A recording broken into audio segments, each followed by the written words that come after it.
The shocking #1 cause of heart attacks. Do you think cholesterol is the leading cause of heart disease? You're not alone. For decades, most people, even many doctors, have believed that. But what I'm about to share may shock you. A few months ago, I called a friend of mine, a heart surgeon with over 20 years of experience, and asked him a question that seemed simple. When you perform open heart surgery, what's one thing all your patients have in common? He gave me a single answer, one I will never forget. Almost 100% of them have a layer of fat wrapped around the heart, he said. Not belly fat, not the layer under your skin, but visceral fat. More precisely, an extremely dangerous type called epicardial fat, which surrounds the heart muscle and arteries. You can't see it, you can't feel it, but it is the first thing to trigger inflammation, cause atherosclerosis, and push you toward a heart attack at any moment. Have you ever heard of this type of fat before? Do you know it's forming inside your body every single day, even if you don't eat much fat? And more importantly, it doesn't come from cholesterol. It comes from something else, far more silent, far more common, and far more dangerous. So what exactly is causing the fat around your heart, and how can you eliminate it before it triggers your first heart attack? Don't go anywhere, because in the next part, you'll discover why almost everyone over 60 has this fat and has no idea it's there. Have you ever imagined your heart being wrapped tightly by a soft, warm layer of fat that doesn't protect it, but instead silently attacks it day after day? That is heart fat, what doctors call epicardial fat. It's unlike any type of fat you've ever known. It's not the layer you can pinch on your belly or hips. It's not the number you see on the scale. It's hidden deep inside, pressed right up against your heart muscle and coronary arteries, just a few millimeters away from your heart cells. Because it sits so close to the heart, this fat has one terrifying trait. Any inflammation coming from it strikes directly at your heart tissue and artery walls. Research published in Nature Reviews Cardiology in 2022 shows that epicardial fat is not just an energy storage site, it acts like a mini inflammation factory, releasing cytokines like TNF-alpha, IL-1, and IL-6. These compounds harden arteries, weaken the heart muscle, and increase the risk of a heart attack at any moment. Have you ever heard of this type of fat before? Do you know it's forming inside your body every single day, even if you don't eat much fat? And more importantly, it doesn't come from cholesterol. It comes from something else, far more silent, far more common, and far more dangerous. So what exactly is causing the fat around your heart, and how can you eliminate it before it triggers your first heart attack? Don't go anywhere, because in the next part, you'll discover why almost everyone over 60 has this fat and has no idea it's there. What chills me the most is this: you don't need to be overweight to have it. Many patients who are slim with a perfectly normal BMI still show an abnormally thick layer of epicardial fat when they get a cardiac MRI. You could be exercising daily and eating very little fat, yet if your body's internal mechanisms are triggering visceral fat storage, this epicardial fat can still grow silently.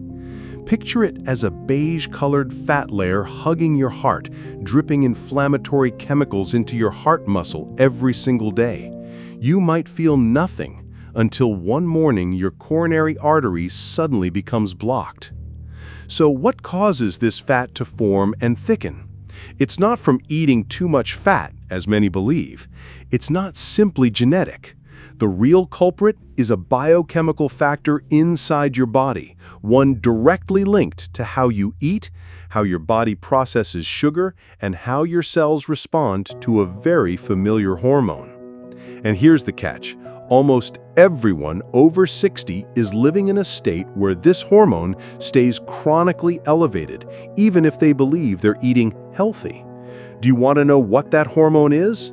Stay with me, because in the next part, you'll discover the answer And once you understand it, you'll see why so many people still end up on the operating table even after quitting smoking, losing weight, and exercising regularly. You've heard of insulin before, right? Most people only know it in the context of diabetes. But what few people tell you is this: insulin doesn't just control blood sugar, it also determines how your body stores fat, especially the visceral fat around your heart. Think of insulin as a key. Its job is to unlock your cells so that sugar and energy can enter. But when you keep eating in a way that drives insulin levels up, frequent meals, lots of starch, lots of sugar, the locks on your cells start to wear out, becoming less responsive. That's insulin resistance. And when that happens, your body's defense mechanism kicks in.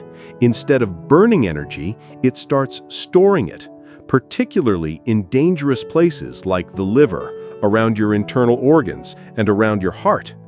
Research from the American Heart Association has found a direct link between insulin resistance and the thickness of epicardial fat. The more resistant you are to insulin, the thicker the fat around your heart, and the higher your risk of heart disease. This happens even if your body weight doesn't change much. Have you ever noticed feeling hungrier after eating bread, pasta, or potatoes? Or that you eat breakfast and just a few hours later you're craving a snack? That's a sign your insulin is riding a roller coaster, spiking and then crashing, forcing you to refuel. Each time that happens, insulin rises again, and heart fat gets one more reason to stay put. The problem is, after age 60, your body naturally becomes less sensitive to insulin. This only gets worse if you're inactive, sleep poorly, or live under constant stress. And here's the kicker: even if you've quit sugar, if you still eat a lot of starches or graze throughout the day, your insulin stays high, and visceral fat keeps clinging to your heart. You might be thinking, so I just need to cut sugar and eat less rice, right? I wish it were that simple, because there's one more factor. Something you may be consuming every single day, thinking it's heart healthy, that is silently sabotaging how insulin works inside every cell. And if you don't remove it, all your efforts to cut sugar and starch will only change the number on the scale, while your heart remains wrapped in that dangerous layer of fat. Do you want to know what it is? In the next part, I'll give you the answer, and I bet you've eaten it at least once during lunch this week. Have you ever noticed something strange? Some people cut out sugar completely, lower their carbs, exercise regularly, yet the fat around their heart doesn't budge, and their heart test results still look bad. So what's keeping them stuck in danger? The answer lies in something that seems harmless: industrial seed oils. I'm not talking about extra virgin olive oil or coconut oil.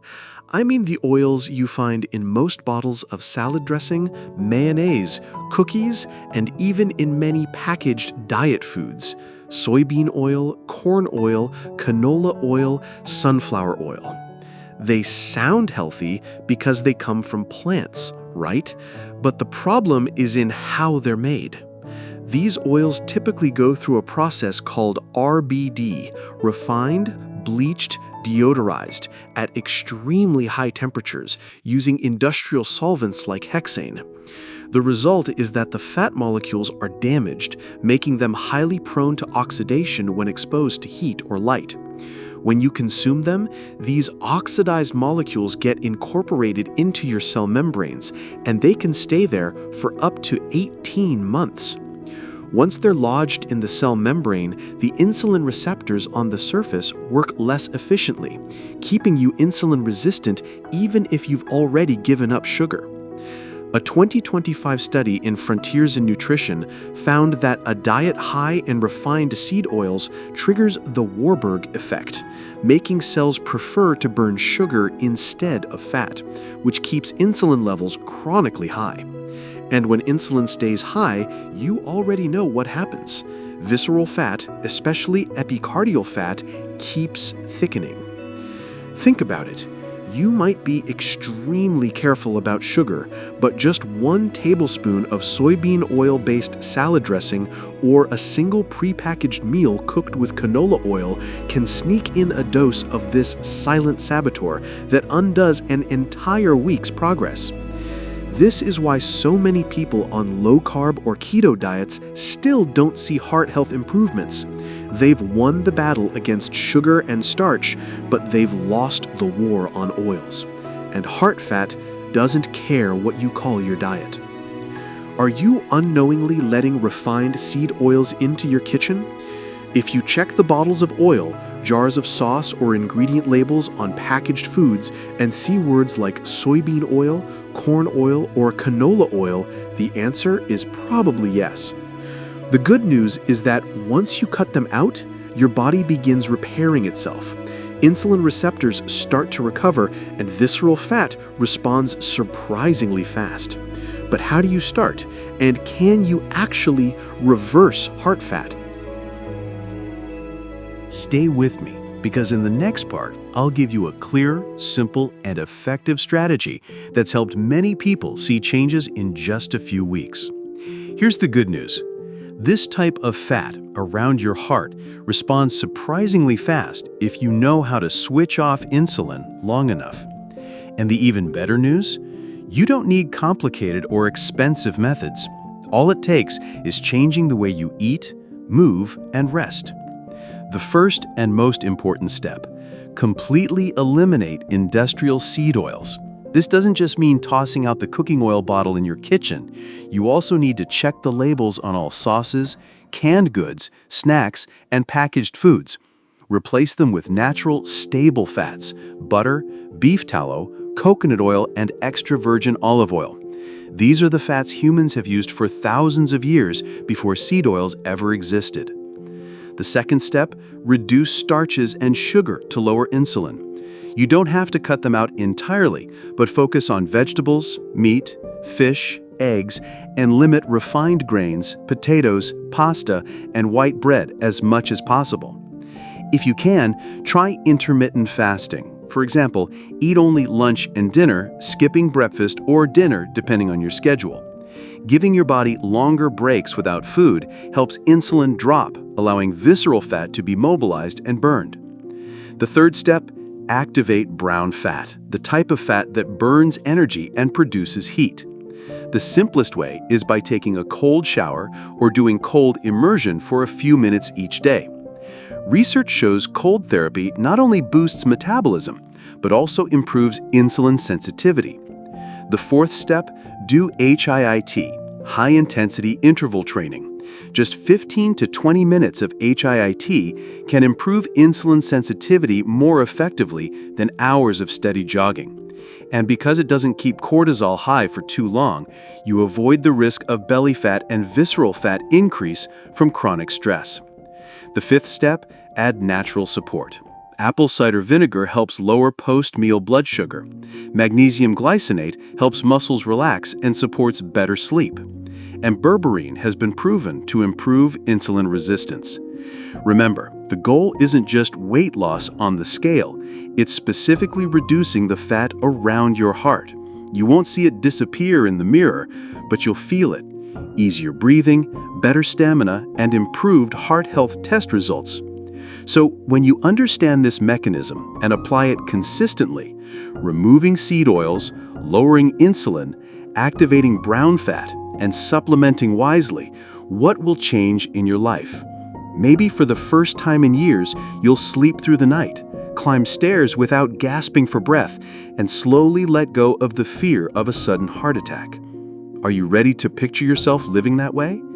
In the final part, I'll share with you the last thing that the heart surgeon said to me at the beginning of this story, a sentence that will change the way you look at heart disease forever.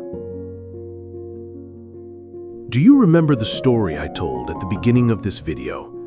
About my friend, the heart surgeon, who has performed thousands of open heart surgeries and noticed that nearly 100% of his patients shared one thing in common? After he told me about the fat surrounding the heart, I asked him, "What do you think is the scariest part?" He paused for a few seconds and then replied, "It's that almost everyone over 60 has it, but no one knows until it's too late." That sentence stayed with me for a long time. We often talk about cholesterol, blood pressure, and genetics, but very few people ever mention the fat around the heart, the silent culprit that accumulates quietly over many years. And once you become aware of it, you realize that heart disease isn't fate. It's the result of choices you make day after day. You can change those choices, starting now. No extra pills, no expensive procedures, just your decision to cut out industrial seed oils, lower insulin through smart eating and fasting, activate brown fat, and give your heart a real chance to heal. Maybe you've thought, "I'm too old now, it won't make a difference." But remember, your heart still beats hundreds of thousands of times every day to keep you alive. It's never given up on you, so why give up on it? If what you've heard today makes you see heart disease differently, share this video with someone you want to protect. Who knows, this information might save another heart, maybe even the heart of the person you love most. And if you've ever been diagnosed with fat around your heart or have gone through heart surgery, leave a comment and share your story. Sometimes a real story has the power to awaken more people than any statistic ever could. So, how many more times will your heart beat in the rest of your life? And what will you do to make sure every single beat is stronger and healthier?